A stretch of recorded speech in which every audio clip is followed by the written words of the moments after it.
Did not see.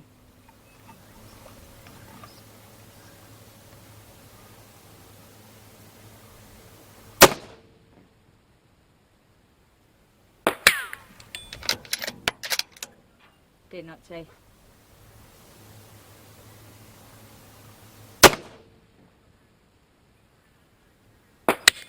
Right. 2 targets right, quarter of a target low.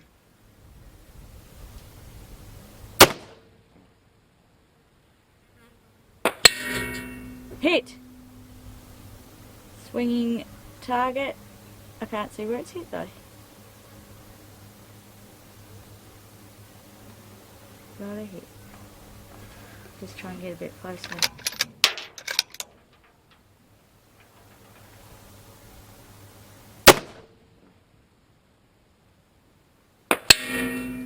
Hit again. Hit again.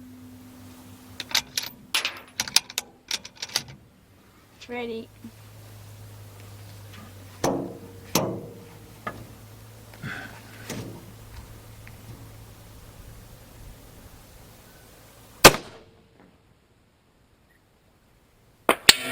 Hit. Swing.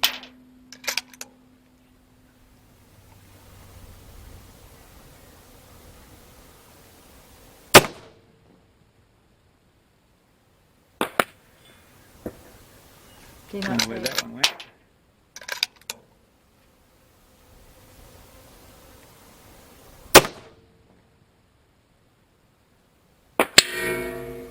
Hit.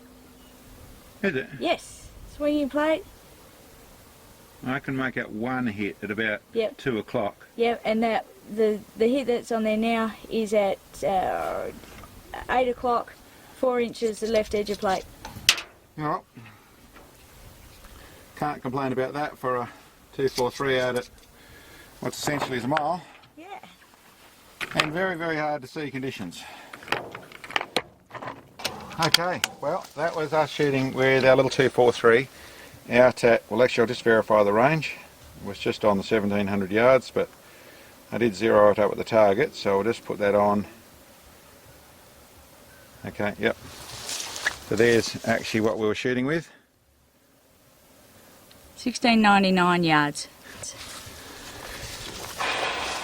So yeah, so 1700 yards essentially. For those people that ask all the time, it's an iPhone measuring tape app called Measuring Tape, for the people who keep asking. But essentially that's the app there. And really it's the middle of winter time. As you can see around here, it's tall crops, wet ground, very hard stuff to do our ELR shooting, extreme long range shooting. This is obviously at 1700 yards, isn't really ELR shooting. Well, if, for this sort of calibre it is.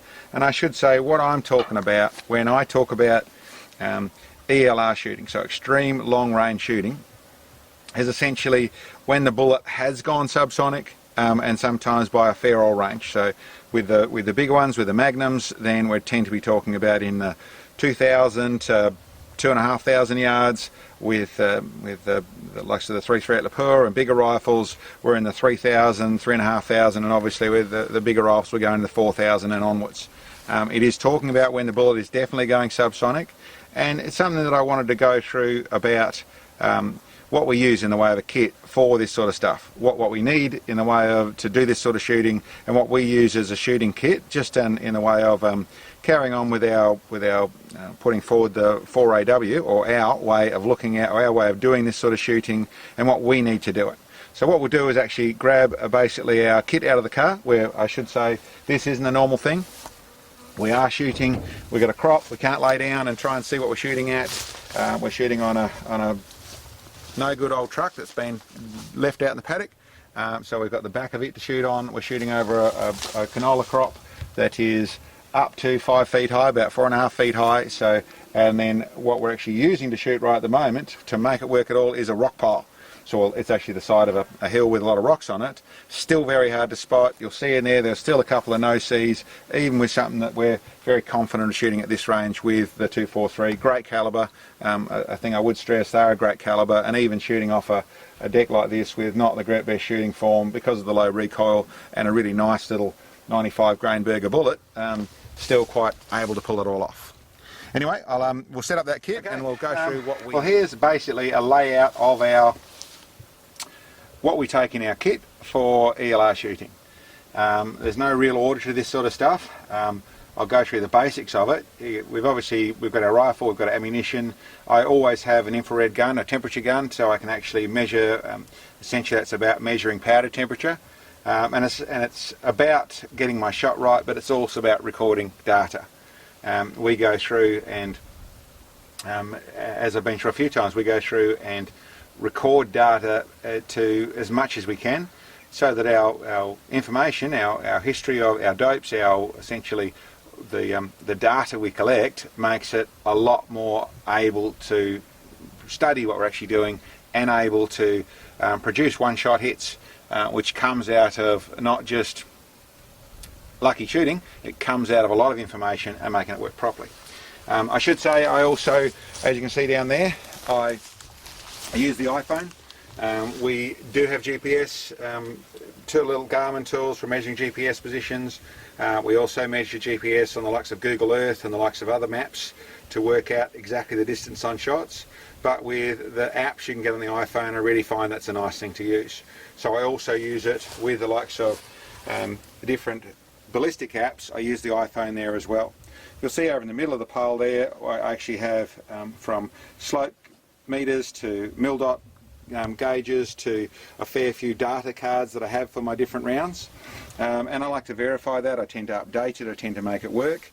But in truth, I tend to be using my iPhone and obviously a lot of data. Yes, I have a notebook there, I have a pen there, and that with my rifle, there's obviously a bag. We actually use a rear bag. We're always shooting off bipods. I tend to, the extreme range shot I like to do in the prone shooting position, and with our adjustable bag bases underneath there, just simply makes it more consistent, a little more relaxing to actually shoot. So that's really my kit.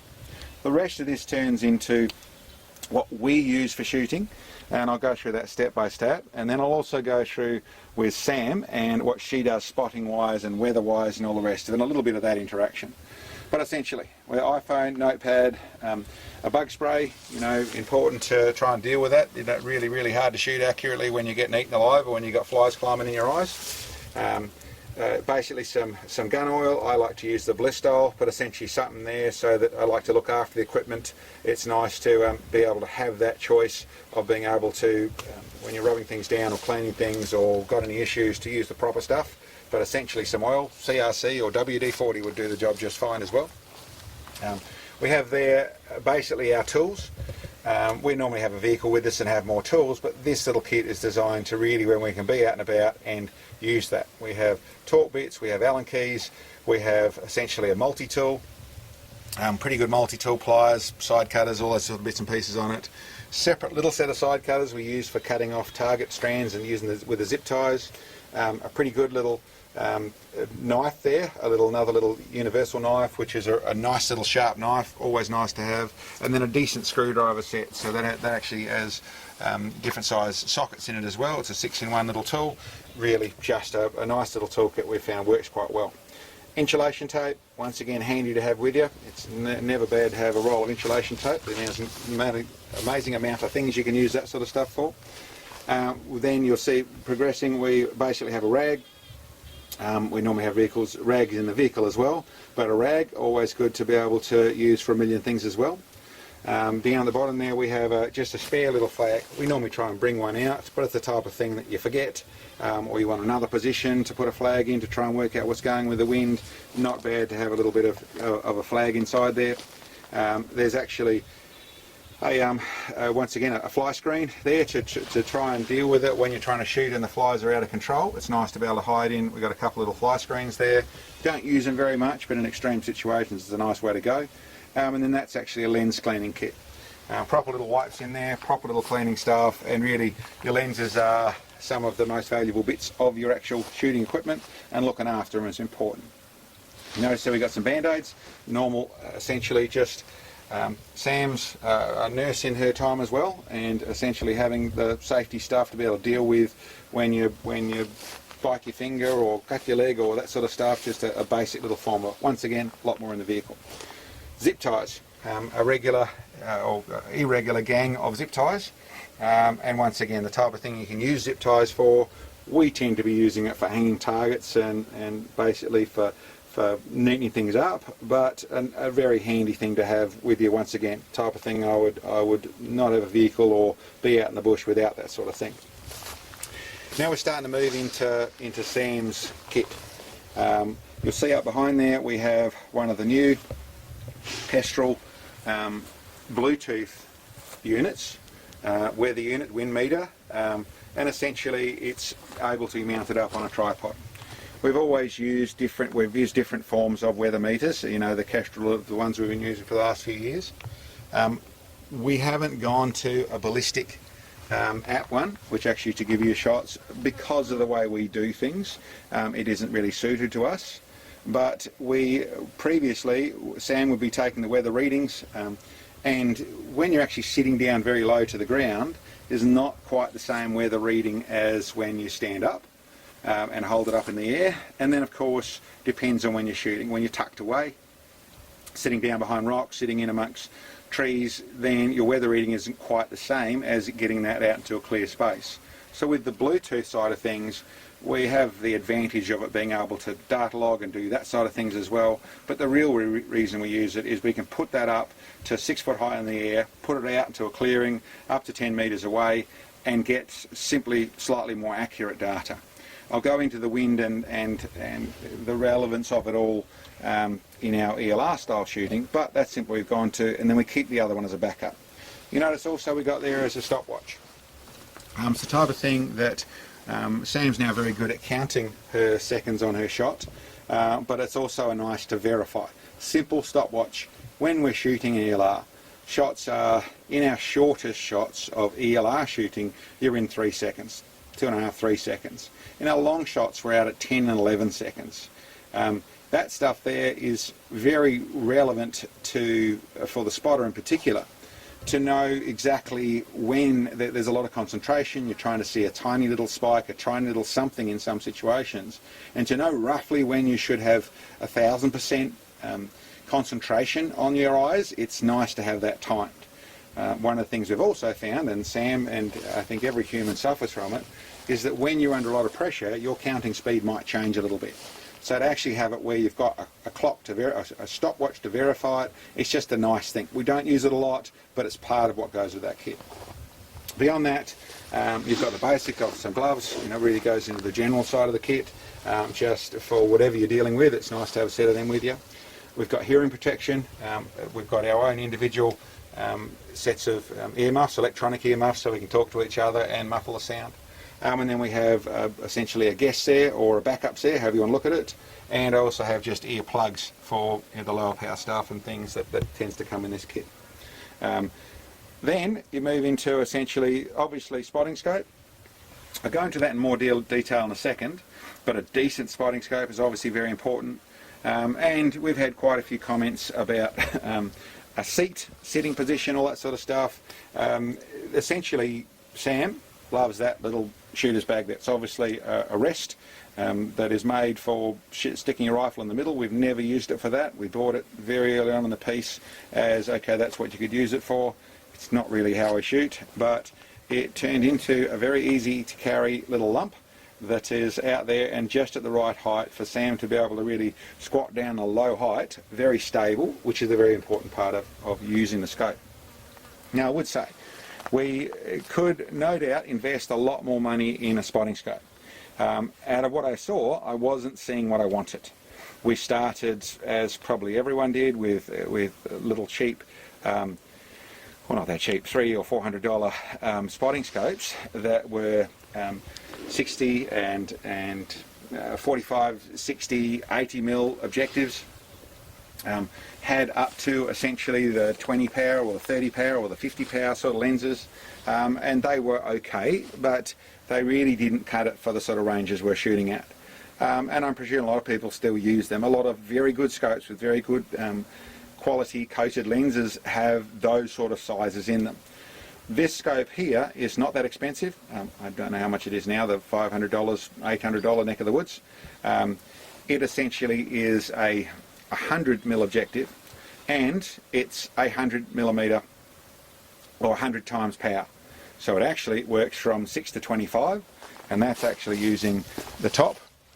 There's a lens in the front here, so there's a lens in there that is actually 6 to 25. Then over here you switch it all over, it uses a mirror, which essentially gives you a lot longer length in the way of, and gives you your power, but then it goes through this big objective on the front here. We sometimes use it up at 100. In complete truth, its lenses and its quality probably isn't good enough to use right at that sort of range, but we're still using it up in the 75 and 80, and sometimes right out at 100 in the true ELR shooting. 2,500, 3,000, 3,500, 4,000. We're using this scope and it's working well. And I should go into that, like I said, timing wise, so you can actually see what you're actually seeing with a spotting scope, and try and see these hits. We're not doing it in anything. All our shots are done as two people. So as the normal spotter and his mate, shooter and his mate, two guys shooting, you know, we're doing it in a normal sort of form like that. We're not doing it in a club form. We're not doing it when there's a bunker up front to be able to see what's actually happening. We're doing it, every shot is done where we can actually see it, which means we need very good conditions. The conditions aren't about the rifle, aren't about the bullet. The bullet will make it there through extreme conditions, and it'll make it there very accurately. The trick is, in ELR shooting, is the all the things that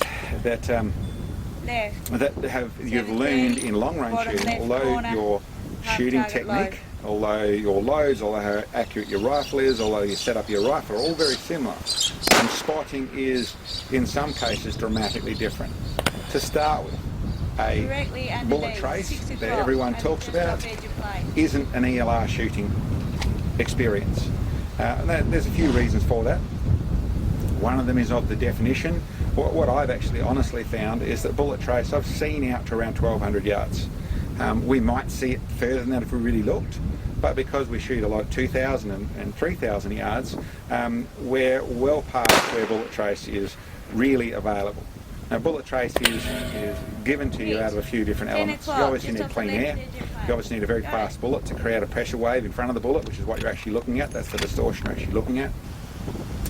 You tend to need a contrasting background, so when it's going across a rock face or it's going across something that is speckled especially, but essentially a contrasting, lots of little colours, you'll see your bullet trace clearly through it. But the other side of things, well, as I mentioned, you need super high speed. Once your bullet's slowed down, it's not creating the same level of pressure wave.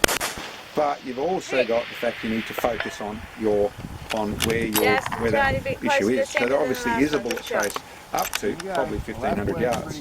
But when you're shooting at 2,500 yards, you need to be focused at 2,500 yards. So it then removes your bullet trace. There's also the height of the bullet, the arc it's going through.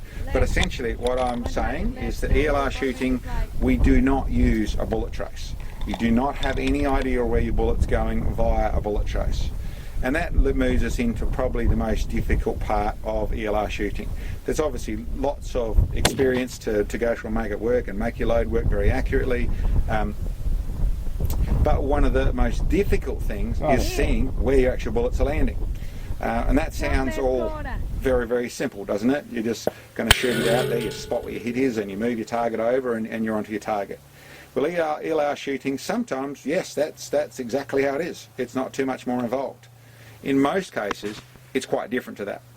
You have essentially, to start off with, you can't read your wind.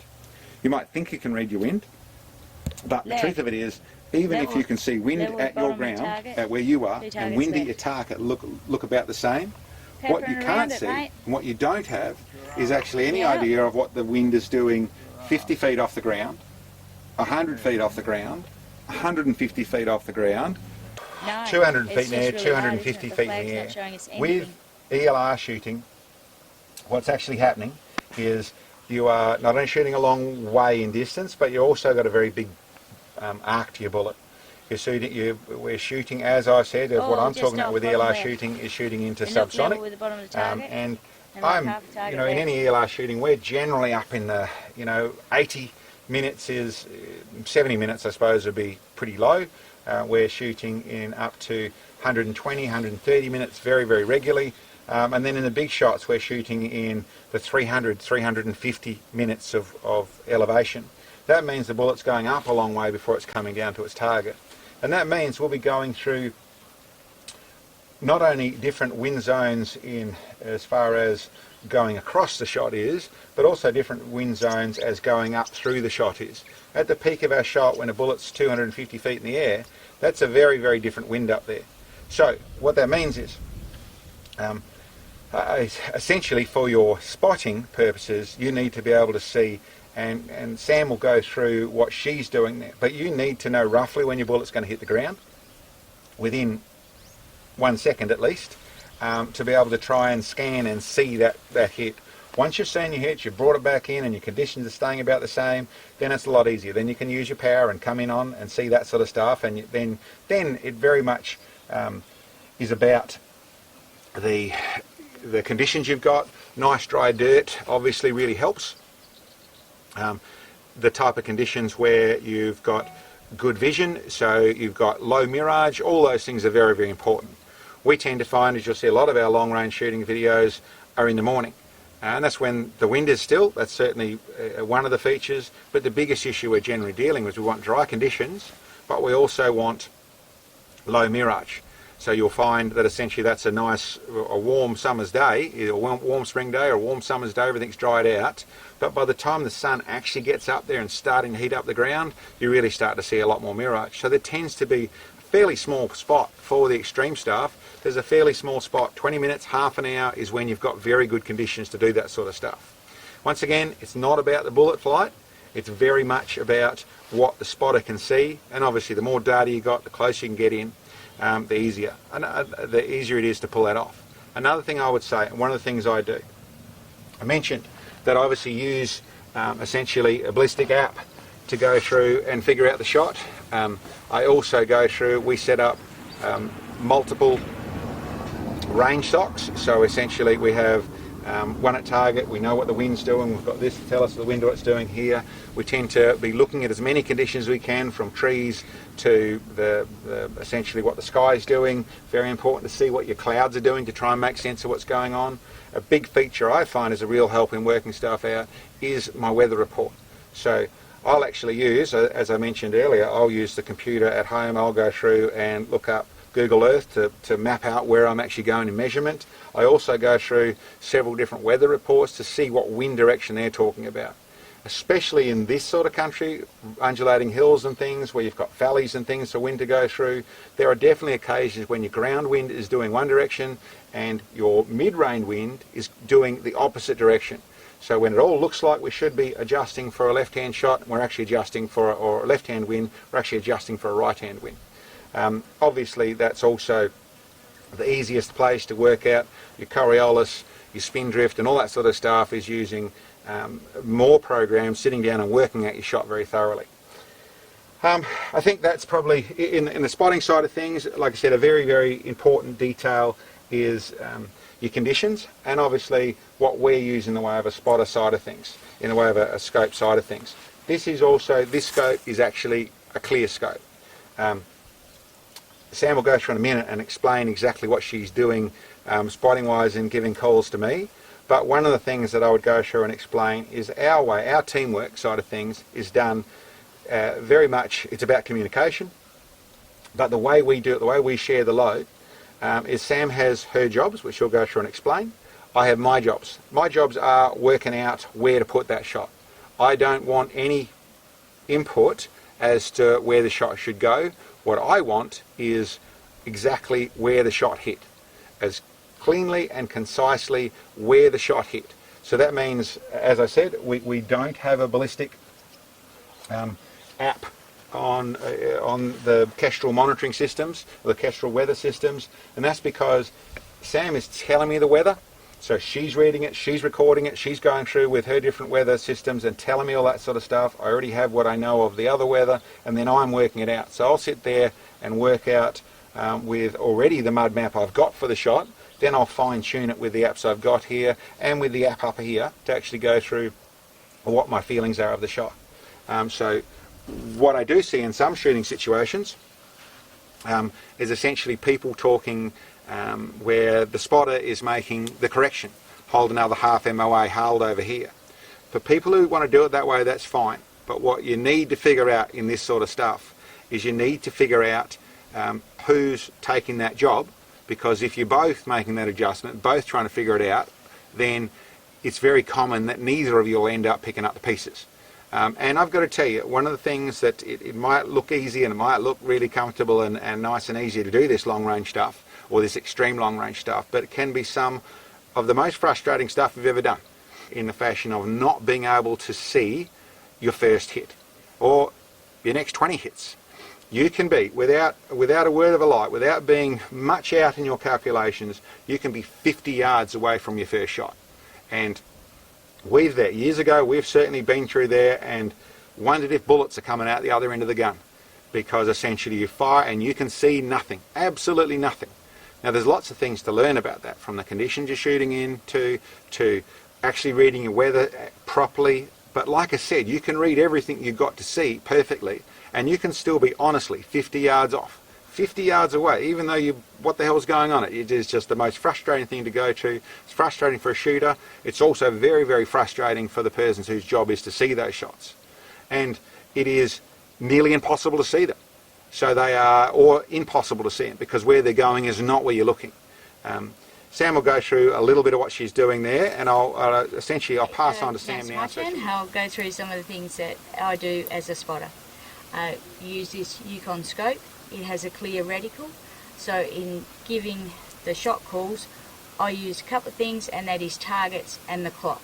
So reference to the target that we're looking at, which is commonly a 24 by 24 inch steel plate, or it might be a 2 litre soda bottle or a Coke can. So 2 cans low, 4 cans right, that kind of call, or to say 2 o'clock, right edge, 1 target.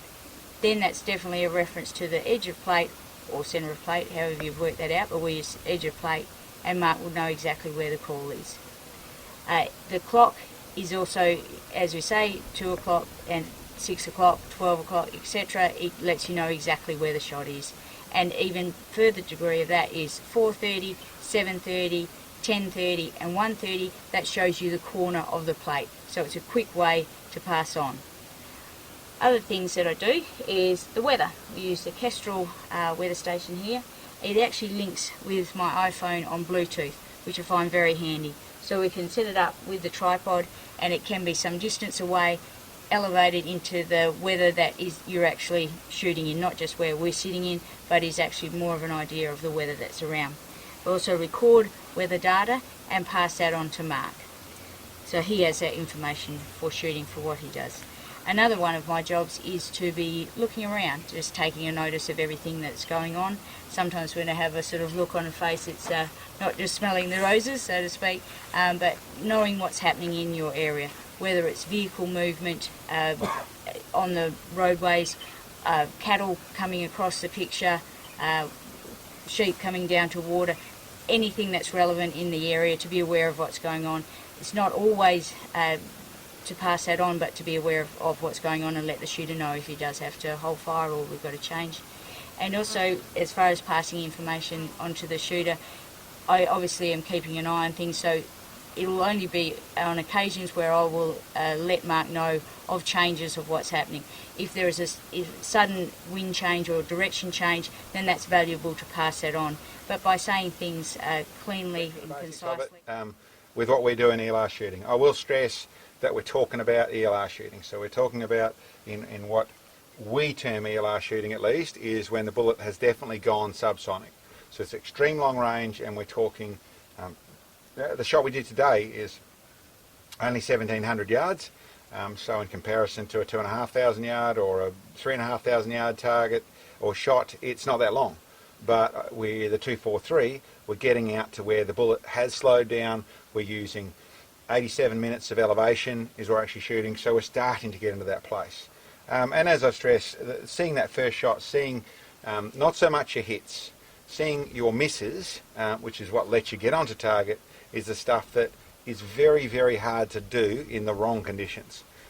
This is a nice clear day. The mirage isn't too bad. It was there because we've got warm sun and we've got cold air. There's a bit of mirage, But the main thing we've got is moisture everywhere. It's been raining a lot around here. For our neck of the woods, it's been raining a lot. As you'll see, there's green stuff everywhere, there's grass everywhere, we've got damp soil everywhere, which means that essentially in it, what normal long range is, the 600, the 800, even 1,000 yards, you can see mud popping up, you can see grass moving, you can see all these sorts of things. Once you get out into ELR shooting, you can't see most of these things. You'll be surprised what you can't see. And I would also say, as I alluded to before, you'll be surprised how infuriating it is to not even be certain you've got bullets coming out the end of the gun. When you shoot them off there, and you know the situations we'll still run into it, and we'll know we're within a metre and a half of the target, and we can't see anything. And that's going to test your patience, it's going to test your relationship in the fashion of with your spotter. You know, with a little team like ours, we're very much about doing what we're doing. It doesn't mean it doesn't get frustrating. You know, when you can't see anything, then the shooter's blaming himself for not, or themselves for not being on target, for not making it easier for the spotter to see. The spotter's blaming themselves for the fact that they can't see what should just simply as a bullet landing out there. Why can't I see it?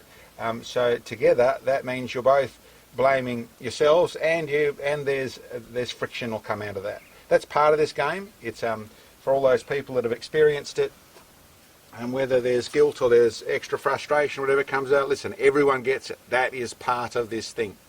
It is not just about, oh, I can't hold a good enough group, I'm not able to, you shoot at 1,000 yards or at 600 yards, what a lot of people call long range, shooting at 600 yards, and they're still in the 6 or the 10-inch groups and getting frustrated because it's not shooting like they thought it would, or like they want it to, or like it can do. That's very little frustration compared to not being able to see anything. And I'm not talking just with the 243. I'm talking with the 3 out Lapua being out there at as little as 2,500 yards or as little as 2,000 yards, and you can't see a damn thing. Very frustrating bit, and something certain to be prepared for. But in understanding what your conditions are, in using the right areas to go and shoot. And I should say, I touched on that. You can have shots that are easily in the long range, in the 2,500 yards, you can easily be 50 yards away because you didn't realise that a wind's doing a different thing than you're doing. Keep in mind, we're all human as well, and there is the type of shot when you're shooting at 600 yards where you go and dial in everything you want, you go to shoot and you miss. All of a sudden you're 6 yards over to the right. Oh, wait a minute, I dialed in the wrong thing. I went left rather than right. That's all easy when you can see it. When you do that at 2,000 yards or 2,500 yards, and all of a sudden you're 150 yards away from your target, you don't even know where to look. And there's no clues. It's not giving you that slap in the face to say, hey idiot, you've dialed it the wrong way. No, you've got to recheck things. The other side of things is that when you do have problems, is you've got to trust yourself. You've got to trust in your spotter. They're seeing what they can see. You make sure they've got the right equipment, they make sure they've got the right setup, and they're seeing what they can see. One of the things that we run into, and I have to reassure my little mate Sam here, is that she's going to see it if it's there. She doesn't believe that at all when she hasn't seen 3 or 4 hits because we can't see them. She doesn't believe she can see them. She's starting to doubt herself big time. You have to be on her side to say, listen, you're going to see if it's there. And she does, and they will. With the right equipment, if it's visible, it'll be seeable. But there are times when you won't see it. Same thing for me, the shooter. I have to go through, if it's wrong, go back to basics. Go back to everything else. Check, make sure my load is what my load is. Make sure my rifle is dialed in where it's dialed in. There's complicated bits when you talk adjustable bases and things like that, which we run on the extreme range shooting to the longer level in the 3,000 and 4,000 yard stuff. Recheck your zeros. Recheck everything. And that doesn't mean stop and pack up and go home, do your 100 yards. It means go through, have your measurements, know where things are at, recheck all your dials, go through things. You know, you'll bore sight on occasions just to see everything's in the right place. You know, and certainly if it's getting very frustrating, move over, shoot somewhere else. So that might mean you're trying to shoot at 2,200 yards, you're not seeing it, come back to a clean spot on the ground you can see. Come back to 1,500 yards, come back to 1,000 yards. Come back to where you see something cleanly, dial that all in, shoot at that. Adjust, don't waste 25 bullets, 50 bullets shooting out there and not seeing anything. When you know you're not seeing it, you've tried those things, try some variables, come back, shoot at a shorter distance. Make sure you see your hits, verify your information. It's the same as zeroing your scope. It's the same as re-zeroing your scope. Simply come back to this spot, make sure you know what that distance is, dial in everything accurately, shoot. If your rifle's set up properly, you're going to hit it, and then you're going to realise, okay, I'm doing the right thing out there, but I need to, there's something in the conditions I'm not reading. The last bit I'll touch on there, with the likes of the data we're talking about, I've been through it in ranges before. Essentially, in that extreme range shooting things, in the ELR shooting, there's more going on than you realise. I mentioned the wind. Every condition that you're going to deal with has been elevated to whether it's the humidity, whether it's the air pressure, everything is affecting things more. The other side of things is that all the data I've ever found in the way of from ballistic apps, so we're talking algorithms, we're talking ballistic engines that work all this stuff out, none of them are precise once you go, especially once you head into your subsonic ranges. Doesn't mean they can't be used there. I certainly have some of my stuff set up where it is designed, where I have changed those settings around to suit the bullet when it's subsonic out there. So they will work from 2,500 yards on, or 3,000 yards on, or 2,000 yards on. But they're set up where they're slightly different to adjust for that sort of stuff. That's, as I mentioned before, that's about recording your data and making sense of it. And yes, it will work, but it really all comes down to all of the shooting, all of the data, all of this information comes out of this person here, the spotter, and being able to see those hits, you making your corrections, you making it work, you're recording your data and following through. So essentially that means that you then have your data, you've made sense of it, you can go back out there again and you can try and shoot at that spot again. So like I said, conditions will still get you. Spotting, the right conditions are really, really important. And to enjoy shooting, I have to tell you, the frustration of not being able to hit hits out there, of failing at trying to do what you do, or just pulling the trigger and hoping, it's not a fun way to shoot at all. So getting things to in the right conditions, the right area, the right weather, and the right understanding of it all is what really makes it work. Well, I think that's general, in a nutshell, or trying to explain what I can about essentially our shooting kit, what we take with us. I've been through targets previously, I've been through rifle setup previously, I've been through some of the shooting procedures, or the position and the processes we go through on the shooting side of things.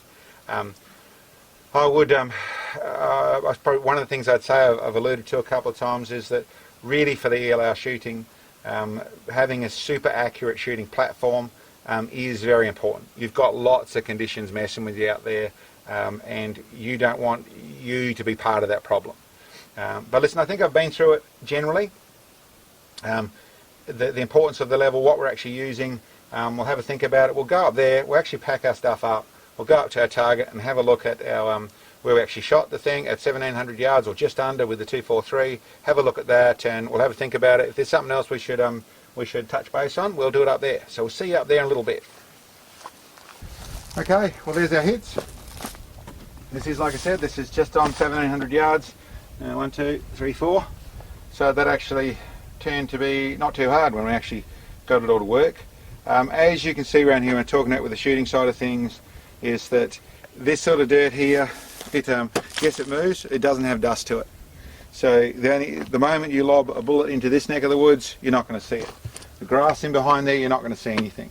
So with the right light on it, hitting the rock face, we're going to get a pop off of the rock, which that's essentially a bit of why we picked it here. But still, it's pushing the boundaries on what you can see. I should say I had a little think about what we do otherwise, in the way of what we've been through in the way of that little chat about what we do for the ELR shooting. Listen, that's pretty much it in a nutshell. We've been through everything as to what we do. The one thing I would reiterate is essentially that the relationship spotter shooter wise, what your calls are, what your communication is key to making this a far more successful venture in any form. The main thing I would say that is paramount in this situation is your communication, is that you both have your roles and you both understand cleanly and concisely what's going on. As I said, it can get very frustrating, some of this stuff. And even when it's not frustrating, when you're trying to shoot super accurately, an accurate call for your shooter to tell him exactly where that bullet hit or exactly where to go, not roughly but exactly what's actually going on, is what lets you get onto the plate very quickly. So when it's all obviously nothing to do with the first shot hit. If you hit it first up, smack it on the plate, you got it in the middle, it doesn't matter. You don't need calls, you don't need anything. In the world of the rest of us, where we're going to miss and need to get on there, then the more accurate that call is, the more accurately we can get onto the plate.